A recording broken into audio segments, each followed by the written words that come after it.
కోసం సోషల్ మీడియాలో అహర్నిశలు పనిచేసే సీమరాజా ఇప్పుడు అధికారం అండతో రెచ్చిపోతున్నాడంటున్నారు వైసీపీ నేతలు. మద్యం మత్తులో రెచ్చిపోయి కొందరు అమాయకులపై దాడి చేశాడు సీమరాజా.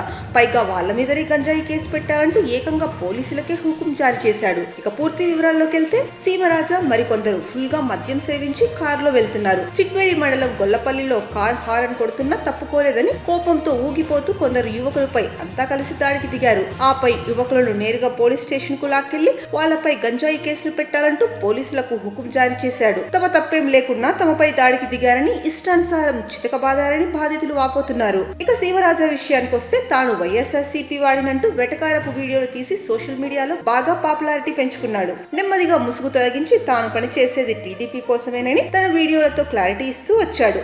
ఈ క్రమంలో కూటమి అధికారంలోకి వచ్చాక కూడా ఇష్టానుసారం రెచ్చిపోతున్నాడు. మరోవైపు సీమరాజాతో పాటు కిరాక్ ఆర్పీ పైన మాజీ మంత్రి అంబటి రాంబాబు మే మొదటి వారంలో పట్టాభిపురం పోలీసులకు ఫిర్యాదు సైతం చేశారు. మరి మద్యం తప్పులో తప్పు చేసిన సీమరాజా పైపెచ్చు అమాయకుల పైన గంజాయి కేసు పెట్టాలంటూ పోలీసులకే హుకుం జారీ చేయడం ఎంతవరకు కరెక్ట్? దీనిపై టీడీపీ ప్రభుత్వం ఎలాంటి చర్యలు తీసుకుంటుంది అని ప్రజలు చర్చించుకుంటున్నారు.